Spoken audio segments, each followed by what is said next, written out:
first of our GGE department seminars. So we're excited to do this as a way to both get everybody from our department together to hear about some of the things that are being done by our faculty, by our alumni, and so forth, and also as a way to reach out to some students in our classes and show them what we're all about. So yeah, so excited to have you all here, and I will go ahead and turn it over to Dr. Snow, who is our first presenter. Okay.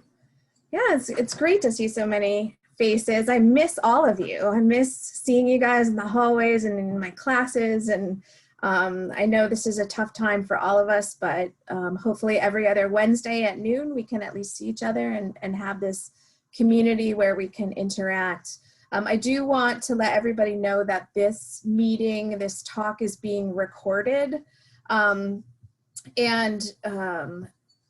The reason that we're recording the talks is that we're going to be posting them to a YouTube channel afterwards. So if there are people that can't attend these talks real time because they are at a specific time, Wednesdays at noon, they can watch them on our YouTube channel afterwards. So if you don't have that YouTube channel, you can look on our Facebook page. You could email Cindy at our department or ask one of the professors. Everyone has access to the link for that YouTube channel. So I'm going to go ahead and get started. And please, if you have questions as I'm giving the talk, please unmute yourself. You should be able to do that and ask those questions. I can't see you guys while I'm sharing my screen, so I have to verbally, unless someone is writing a question in the chat room, and if one of the professors could read that question, that would be great. Otherwise, I won't know that there are questions out there. So I'm going to go ahead and get started. Today, I'm going to be talking about a research project that we started in the GGE department a couple years ago, maybe even the year before I went on sabbatical, so maybe 2 years ago. We started it, but we really kind of ramped up and got some of our first results last spring. And this is a project that I'm working on, and Dr. Livingston and Dr. Hartman, and then last spring we had, or last year, the entire year, Caitlin Carafa, who graduated in the spring and is now in law school. She was working on this project with us, and we're going to continue to work on this project, and I'm going to tell you about it today. So the big question that my current research is working on is the jet stream actually getting wigglier? And yes, we decided to use that term. That is not a scientific term, but you will find that we have come up with a scientific calculation for wiggliness. But as the Earth warms, so as climate continues to change, is the jet stream getting wigglier? That's our big question. So there we go. And you know, when we first approached this problem, I didn't realize how complex and integrated this problem was until I started looking into all of the details.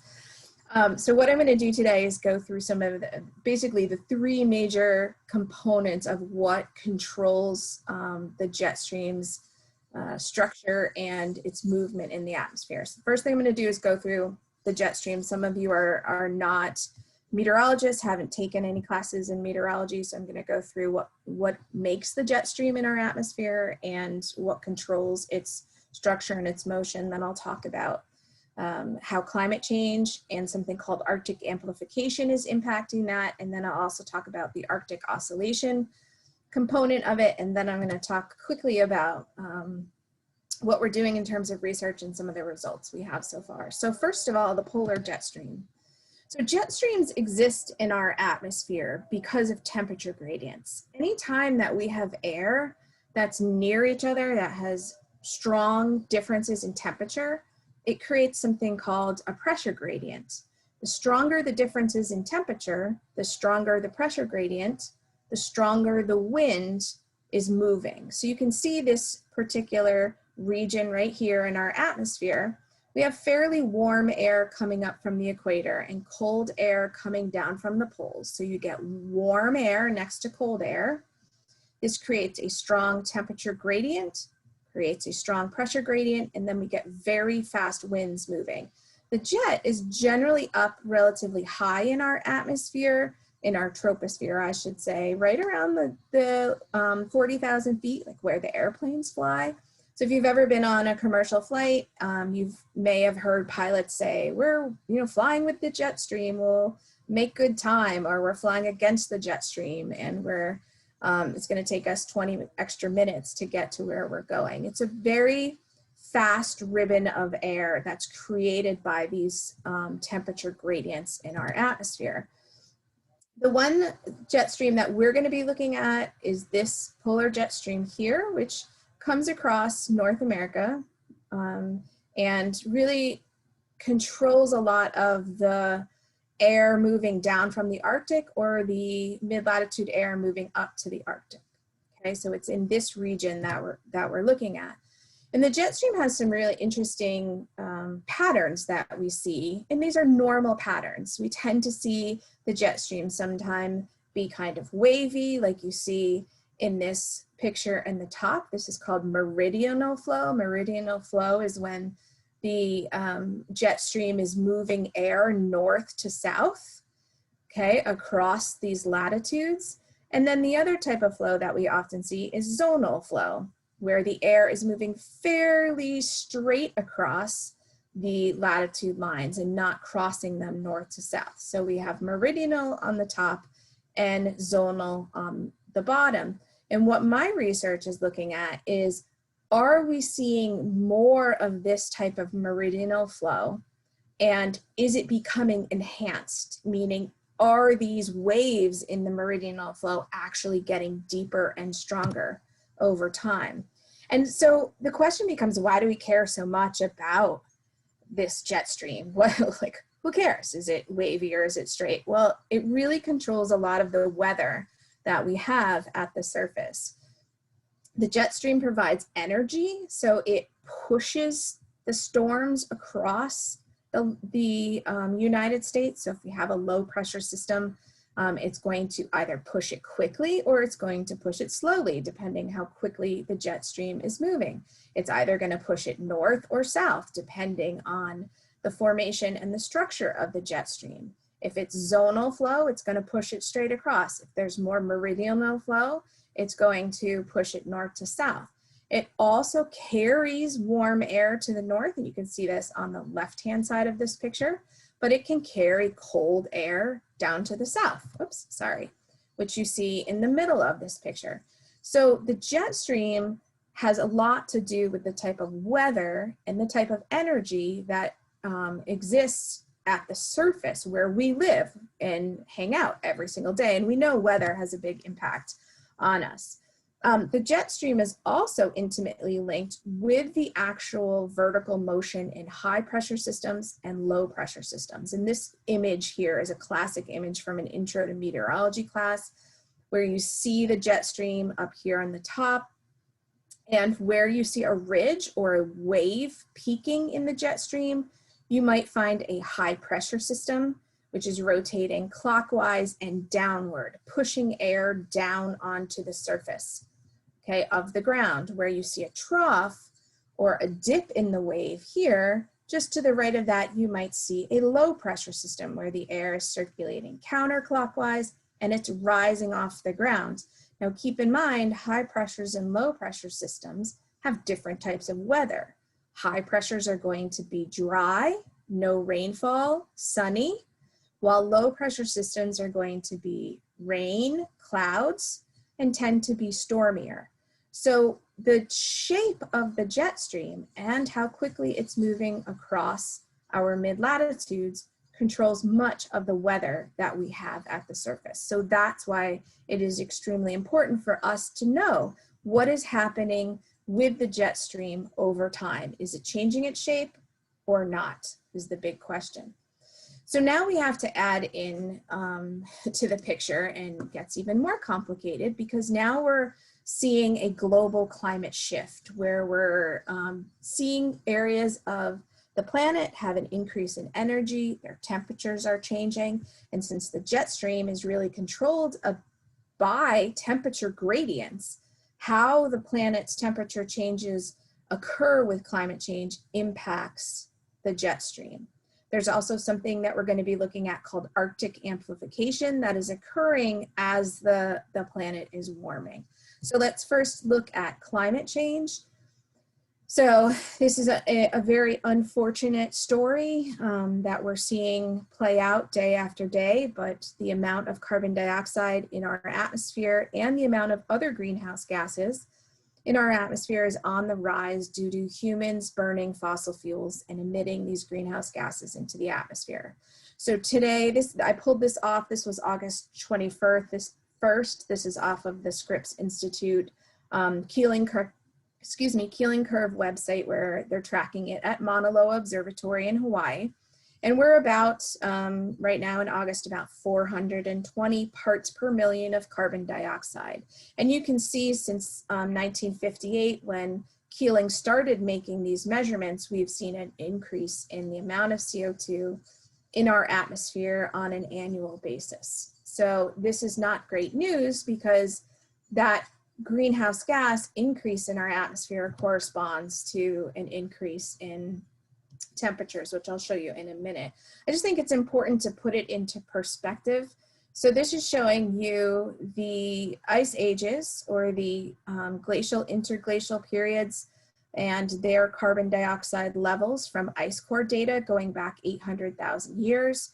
So you can see the fluctuation in CO2. When CO2 is relatively high, we've had warming times on the planet. When CO2 is relatively low, we've had cooling times. So glacials, interglacials, and so on. And then you can see today, everyone take a look at this spike at the very end of the chart, is where we are today in terms of our CO2 concentrations, or mixing ratios actually, in our atmosphere. So we've increased, considerably increased the amount of carbon dioxide in our atmosphere since the Industrial Revolution, and that is causing some issues with the climate on our planet. And we see this, in temperature changes. This is showing you the global average temperature change that we've seen on the planet. This is what is called an anomaly plot. An anomaly plot is showing the difference, or the change over time. And so what we see in this image is going back into the early 1800s, and this zero right here across the center of the plot is the average of this entire time period. And what we now see starting since the 1980s is a very strong increase in temperatures. We're globally on average almost 1 degree C warmer than we were before 1980, and averaged across back into the 1800s. So this is not necessarily a good thing, because this means we've got a lot more energy in our Earth system, and that is going to play out in wreak some pretty big problems across the planet in terms of weather, agriculture, water, temperatures, and so on. Okay, so we're seeing an increase. But the interesting thing about the temperature increase across the planet is that it's not all in the same location. And there are some areas of our planet that are warming faster than others. And this is what's called Arctic amplification. And this is an image that came out in a paper in 2017 that shows you the Arctic amplification in the upper right here. So how do you look at this image? This is latitude on the y-axis. So the equator comes across the center here in this image. And then on the bottom is years. So you can see this starts in 1960, and then it's moving into 2015. And so you can watch the Arctic in the upper part of this image, and it seems fairly reasonable. It hasn't changed temperatures so much.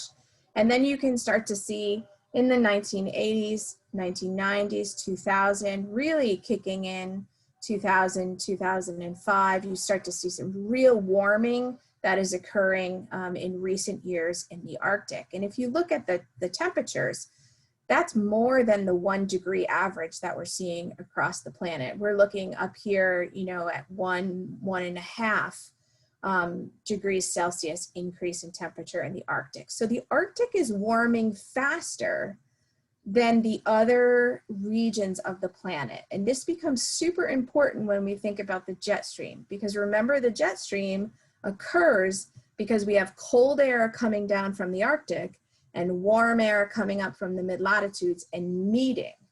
And if the Arctic is warming faster than the mid-latitudes, that's changing the temperature gradient that we've seen in the mid-latitudes that creates that jet stream. Okay, so Arctic amplification simply means that there's an enhanced sensitivity of Arctic temperature changes relative to the mid-latitude regions. In normal words, that means the Arctic is warming faster than the mid-latitudes. That's what that means. We're seeing this strongest in the fall and the winter. And the big question is this impacting the flow of the jet stream? Okay, and that's, you know, that is a huge question, because if it is, that changes the weather that we're going to see at the surface. This is showing you an image of 2019. So to look at, you know, modern time periods, and what we're seeing with just 2019 is this Arctic amplification has really started to kick in. If you look at some of these numbers on here, these are averaging back to the 1950s and 1980s. And what you're seeing is some pretty high temperature increases in the Arctic. So we're seeing this amplification sort of increase as each year goes by, which is a real concern. Julie, Michael Beatty has a question. Yes. Michael, unmute. My question has to do with a couple slides back. You showed a slide from the 1850s. One more, yeah. So this is like the Little Ice Age period, if I'm not mistaken, around the 1850s, 1860s. And my question is, because obviously we have this huge spike in CO2 emissions, when will the temperature exponentially rise with the rate of the CO2? Because I think it's expected to have a rise from the Little Ice Age, but it seems to be on a kind of a normal plot as opposed to the CO2 spiking. So how long, what do the estimates say, when does the temperature catch up to the CO2? So there's a delay in the system, absolutely. So what we're looking at today in terms of our temperatures really kind of go back to the early, I would say trying to think if it's between 50 year delay. I think does anyone know the exact years? I can't remember the exact years, but it's, does anyone know, Heike or Burkhart? Do you guys know No. Sorry, I'd have to look it up. I'm not exactly sure the actual number in years, but it's got to be somewhere around 50 years, maybe. For the length of the Little Ice Age? Is that the question? No, I'm trying to remember the delay between when our CO2 increases and the temperature responds to that increase. Where's Richard Alley when you need him? Right. I can't think of it off the top of my head, but from what I remember, it's like 50 years. So what we're seeing today is really the CO2 that was coming out in the beginning of the 1900s. Okay, thank you. So 50 to 100 years, yeah. Yeah, that's a good direction. I'll go with that. Okay, but I can look it up and get a number for you exactly. Okay, so going back to the warming. So a lot of people say, well, why is the Arctic warming faster than other areas? And it's because of these things called positive feedback loops. So positive feedback loops, the classic example of what's happening in the Arctic is that the Arctic is cold, so there's lots of ice up there, but when the ice melts, it reflects less solar radiation. And so that warms the Arctic faster, and then you get regions of dark water here, and that absorbs more energy, which melts the ice faster, which reflects less light, and the whole system sort of feeds feeds back on itself and increases the rate of warming. So this is an example, the ice is an example of these positive feedback loops that are occurring that are causing the Arctic to warm faster than the rest of the planet, okay? So we call this Arctic amplification. And so from 1995 to about today, 2020, we're seeing something that they're calling the AA error, the Arctic amplification error. We're seeing more frequent occurrences of warming in the Arctic, and this is causing more frequent occurrences of what they're calling highly amplified jet stream configurations that are in response to this particular warming. So what does that mean? What they're saying is that the jet stream looks like it's becoming more wiggly, or it's increasing in its wiggliness, waviness, it's increasing in its undulations, excuse me, and it's amplified. That does not mean that the jet stream is getting stronger. So there's a lot of misconception. It means the jet stream is getting wigglier, which actually means the jet stream is weakening in its motion. So this is might be a better description to kind of explain it to you. So the jet stream's coming in, you know, from the west here, and it's having larger undulations across North America, across the Atlantic, across Europe. It's got stronger meridional flow. That means the flow is going north to south more often. And the weather systems that we're getting at the surface are tending to stall. I don't know if you guys remember a couple of years ago, I think I might have been 3 years ago, everyone was like, it's so cold, we're having this super cold winter and the cold just won't leave and it's stuck over us and we can't get out. Well, this is because of this type of jet stream behavior where we're getting cold air and it's just stagnating, say in this region right here, okay? So this is what we're looking at in this study.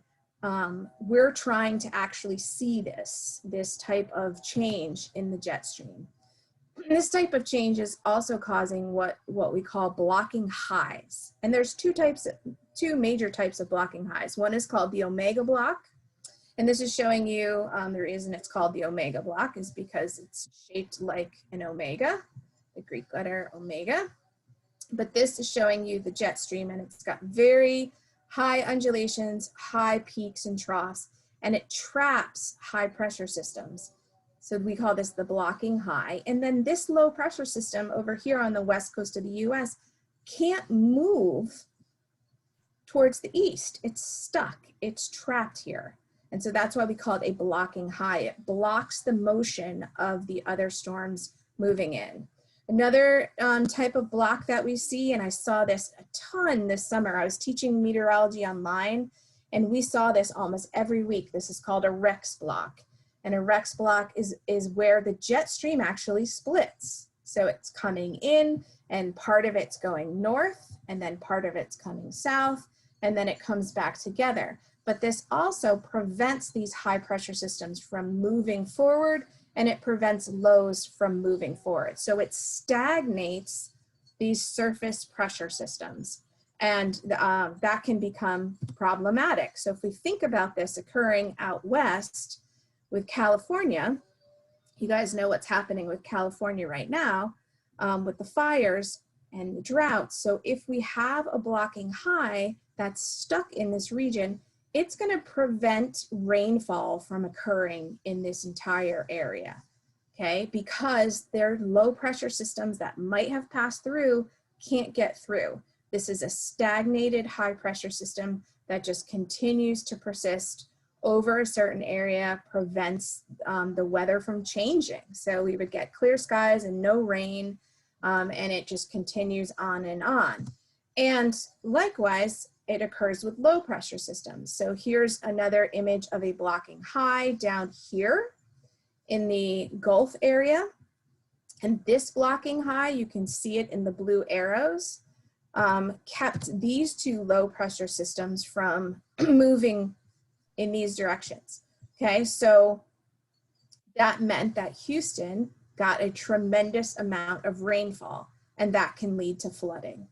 So both of these situations are bad. We have extended drought in this picture here, and then we can have extended flooding in this picture here. So it's really important for us to understand what actually is happening with the jet stream, because it impacts our daily weather. The other part of this picture, because it's not complicated enough, is that we have a climatic shift called the Arctic Oscillation that is occurring at the same time. Arctic Oscillation is basically a seesaw in the pressure over the North Pole. And that's created by cold air being pushed down on top of the North Pole. So we get this mass of air sitting up there. And depending on the pressure that's sitting over the North Pole compared to the pressure around that 45 degrees mid-latitude area, that also controls the jet stream circulation. So we have to look at this part of the picture as well. So here's that high pressure system sitting over the Arctic. When this pressure changes, okay, whether it becomes super strong or super weak, that controls the flow around the Arctic and therefore controls the structure and the shape of the polar jet stream. So there are two different phases for the Arctic oscillation. One is called the positive phase, and the positive phase is when we see really large pressure differences. So really high pressure over the Arctic compared to that at 45 degrees. And this creates super fast winds in the jet stream and very zonal winds, so the wind straight across. We also get negative phases, and that means that there's small pressure changes between the poles, the polar area, and 45 degrees. And this means we get slow, more meridional flow, where we get those big waves and that north to south flow. So over on the left, you can see this is positive. We get low pressure here, okay, and we get super, super high wind speeds moving across because the pressure difference is large. Negative means smaller pressure differences, okay, where we have high pressure here, and then we get undulating waves in big troughs and more meridional flow.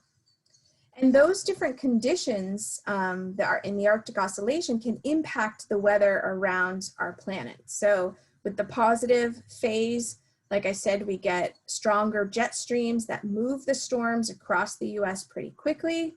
And then in the negative phase, we get slower, weaker jet stream that tends to move the storms slowly. We also get more cold air penetrating further down into the US because of the large undulations in that jet stream. So what have the trends in the Arctic Oscillation been lately?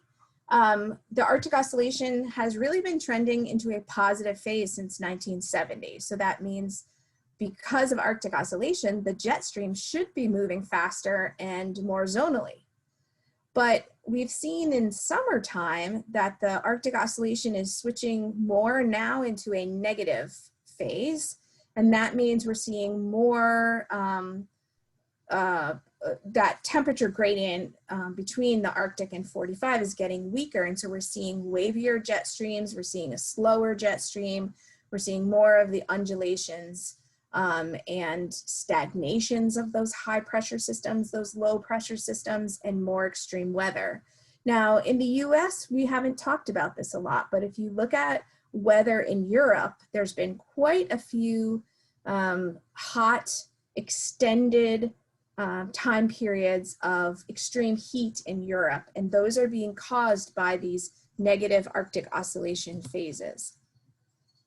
Does anyone have questions about the science behind this so far?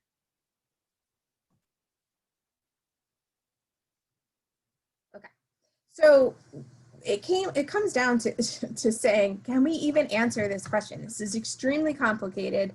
All of these parts are highly integrated, but we said, let's at least, give it a try. Let's look and see if we can add to the knowledge on this. So we asked the question, has the jet stream been getting wigglier over the last 70 years? So what we did was we took some of the tools that we have in the GGE department and that are available to everybody. NOAA, the National Oceanic and Atmospheric Administration, provides wind data. It's called reanalysis wind data. So we used their wind data from 1948 to 2018. So we looked at a 70-year period. We used a program that Jack Livingston and Bernie from the computer science department and I developed with a NSF grant a while back called the GGE High Split Helper.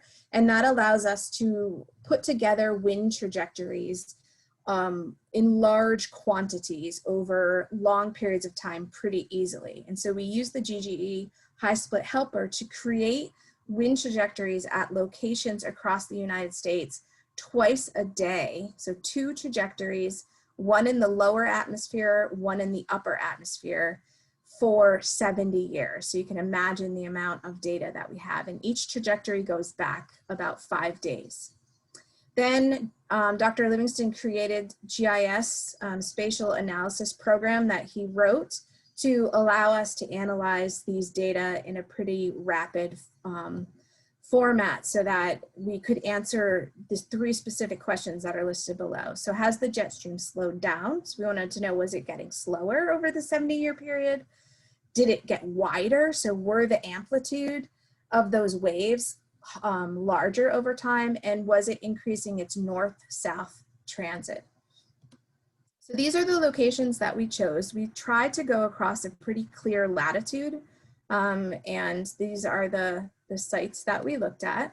We developed some calculations, and I don't want to bore you too much with this, but this is how we figured out based on our trajectory. So if you imagine here's the location and you're tracing the air back from where it originated, okay, so this would be your trajectory, and you calculate what's called the envelope width. So you make an envelope across this trajectory, and then you calculate its width and you calculate its length, and then you also know the length of the trajectory itself. And we can use that information to then get at whether this trajectory is getting wigglier over time. So we developed this index, and Dr. Hartman is responsible for the name of this index, the Wiggle Index. And we calculate 1, and then we divide it by the envelope length, which is 1 minus the envelope length divided by the total trajectory length. So the envelope length would be as if you were taking a straight line across this, and the trajectory length is the length of the entire trajectory. And then we do 1 minus that. And that gives us a quantity. It quantifies the waviness of each trajectory. So for instance, these are examples. If we had a straight trajectory that was created where we had a very strong temperature gradient, very cold, very hot, fairly straight trajectory. The Wiggle Index, we do the envelope length, which would be the length of this box, and then divide it by the total trajectory length, do 1 minus that, and you get very close to 0. So a straight jet stream, a jet stream that would be perfectly straight across, would give us a number of 0. Something that's wigglier, okay, is going to give us a larger Wiggle Index because the trajectory, total trajectory length is going to be long compared to the envelope length, and since you're doing 1 minus that, you're going to get a larger number. So the larger the number, the more wiggly the trajectories are, which means our jet stream is getting wigglier. So if we look at some of the data from this, what we did was plot these, and I'm going to blow this up so you can see it a little bit better, but we plotted these Wiggle Index information for each trajectory that we ran over the course of 1948 to 2018. We did seasonal averages, and we also did running averages. So just to take a closer look at some of this. Now, you might look and say, oh, you know, these lines aren't changing at all. There's so much variability, and that's absolutely true. There is not much change that we're seeing in the Wiggle Index that we calculated, and there's lots of variability, but there are changes, and those changes are a little bit concerning. So for instance, when you look at the spring, I'm not going to show you all of these, but when you look down here at the spring, okay, over this 70-year period, we're seeing the wiggle index change from 0.25 to 0.3. You see lots of variability. That would be completely expected, right? Every year, something's different. Every day, something is different. But to actually see an increase in the wiggle index at all, and you see it here in the wintertime, you see a slight increase in the wiggle index almost all the time in the upper atmosphere. That gives us pause that we might be seeing something. We obviously have a lot of work to do, a lot more data to collect, but we do see an increase in the wiggle index, which is telling us that those trajectories are, and the jet stream is getting a little bit more wiggly or more undulating over time. This is the surface data. You don't see it as much in the surface data. The surface data tends to be less obvious. So that to me makes sense because the jet stream isn't as clearly defined at the surface. We're seeing, picking up all of the high and low pressure circulation. We're picking up lots of other atmospheric circulation. So we wouldn't expect to see a clear indication at the surface. The other part that we looked at was what we're calling the amplitude of the waves. And so we looked to see if the distance between the peaks and the troughs of these waves was increasing over time. And it varies. You can see here in summer, we see an increase in the amplitude over this 70-year period. But then, in the winter, in this location, we don't see anything at all. So it really varies depending on what you're looking at. This is the winter in Oregon. Not a whole lot, lots of variability, not a whole lot of change. So in summary, what we found overall was that we still have a ton of work to do on this project. And it's incredibly complicated to try to answer this question, but at the same time, it's really worth trying to answer this question, right? Because it is such an important question. It relates to our agriculture, it relates to our water supplies, it relates to extreme weather. Hurricane Maria, Hurricane Harvey, both of those hurricanes were impacted by blocking highs. And that's why they dropped so much water and there was so much flooding during those hurricanes. So extreme weather is related to this. There is a ton of work for us to continue on this project to try to get at this answer. What we did see in the very preliminary part of this study and what Caitlin found with the data that she collected, she only looked at those two sites, one in California and one in Oregon. So if we go back to the map, so we only looked at these two sites so far. So we still have all of this data to actually collect and then analyze. And it's potential that our information and our results will change as we look across these different locations in the US. So what we did find from the two sites that we looked at was that there was a slight increase in this wiggle index, this measurement that we are calculating to describe that undulation and increase in the waviness of the jet stream. And we observed that mostly in the upper atmosphere where you would expect to see the jet stream changes. We did see an increase in the wiggle index that we observed, but only in the winter and in the spring at the surface. And that is that's not the same time that we're seeing that negative phase of the Arctic oscillation. So we're not matching up with that Arctic oscillation change. So it's not exactly what we would expect to see. So again, it's extremely complicated. We did find overall that the jet stream looks like it's slowing down. So the speed at which the jet stream is moving in that 70-year period looks like the jet stream is slowing down, which means it is becoming weaker. And then you know, this idea of seeing these blocking highs and these stagnated storms is really possible. And then again, I just, you know, the overall feeling from the project was, you know, wow, this is pretty interesting and we're getting some really interesting information, but man, we have a lot more work to do on this.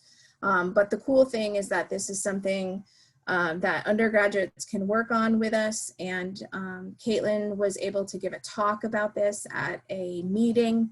And you know, there's the only direction that this will go is forward. And the more information we gather from these locations, the more we'll be able to say about, you know, what kind of changes the jet stream is going through. So, and again, you know, this is really critical stuff for us to figure out as a scientific community, because we have a lot of things that we need to prepare for in the future and deal with on a daily basis. And knowing if our low pressure systems and high pressure systems are going to be changing, how they function is really important. So I'm going to stop there. I wanted to leave plenty of time for questions. So if anyone has questions, I will take them.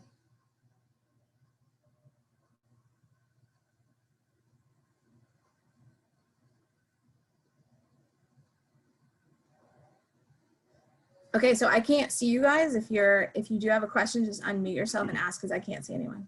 Dr. Snow, this is Derek Hoffman. Oh, hey, Derek. We've talked about this before, and I talked to you a lot about your research, but one thing that you mentioned, one thing that you really highlighted was that like predicting weather will become a lot harder.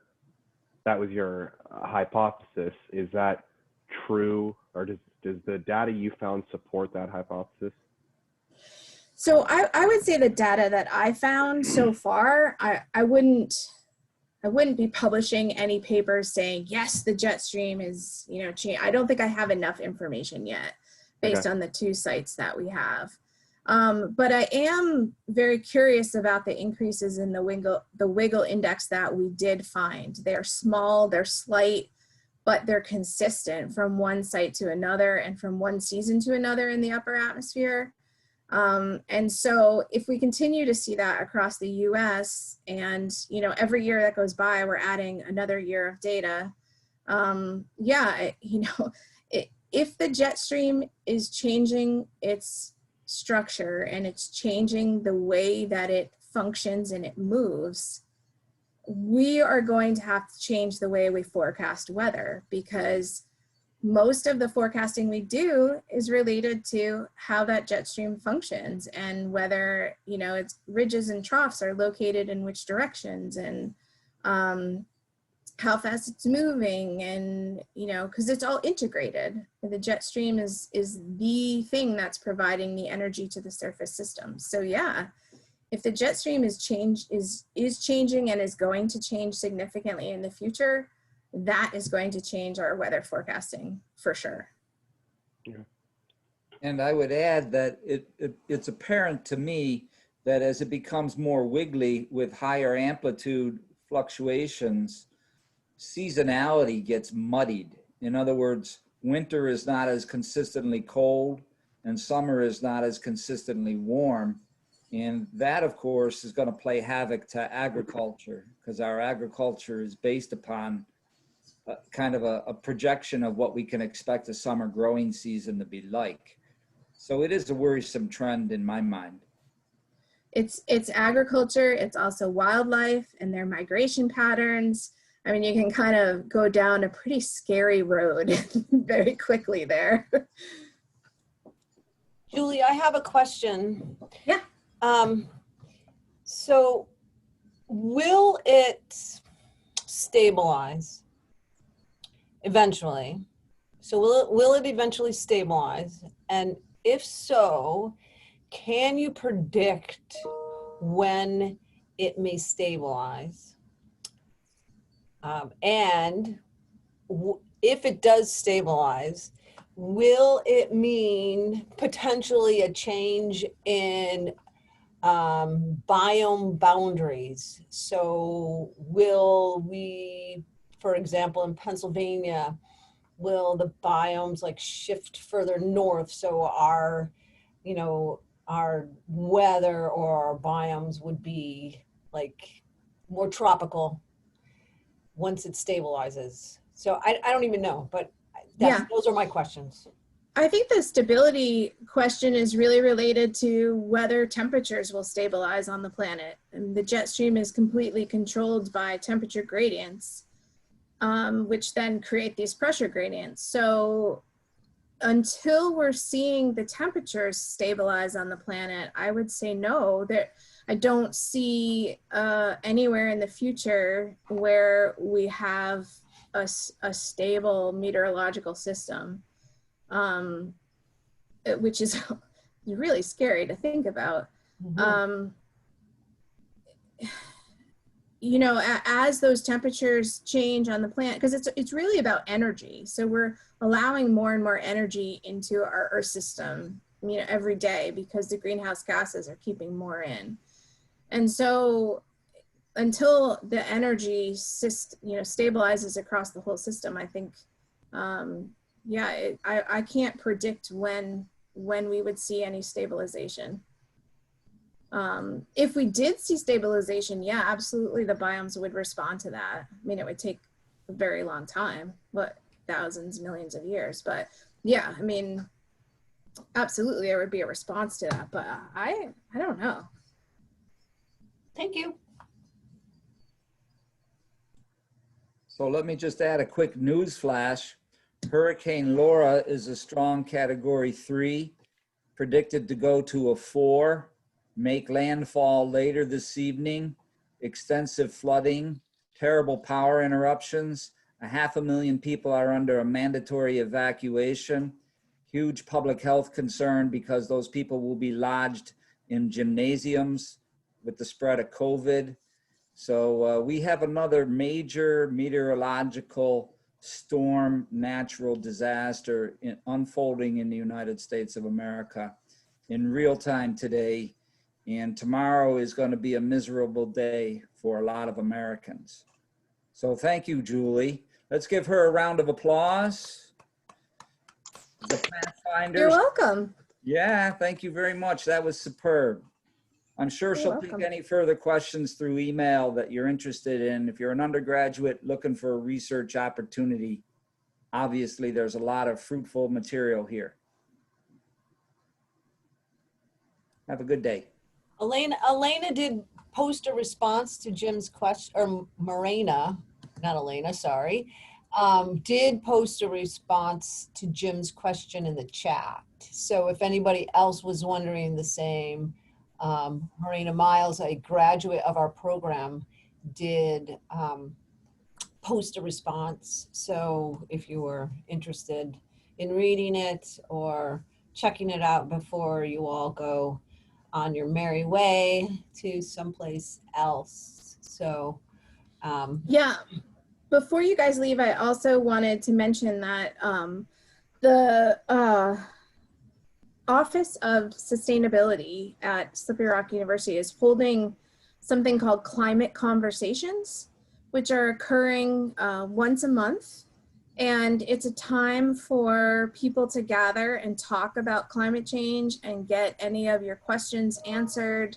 There's a panelist of some experts that will be there to answer questions. And Becky, do you remember, if Becky's still on, when the first climate conversation is occurring? I believe it's at night at 5:30 at night. And I don't know what days. I think Wednesdays maybe? Yeah, let me check my calendar real quick. Okay, I'll let you know while you keep talking.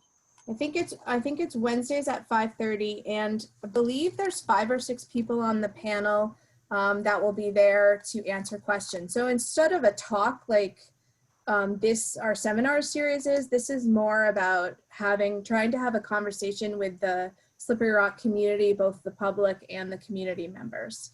And that's occurring once a month.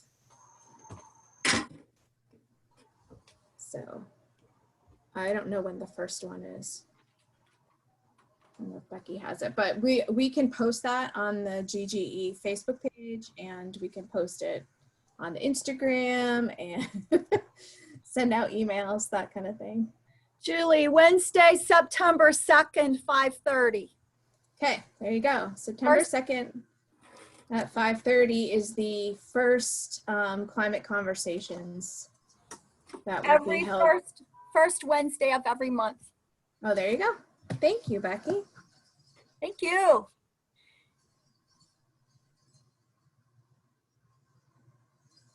All right, well, thanks everyone for coming, and we'll see you in 2 weeks. Have a great day.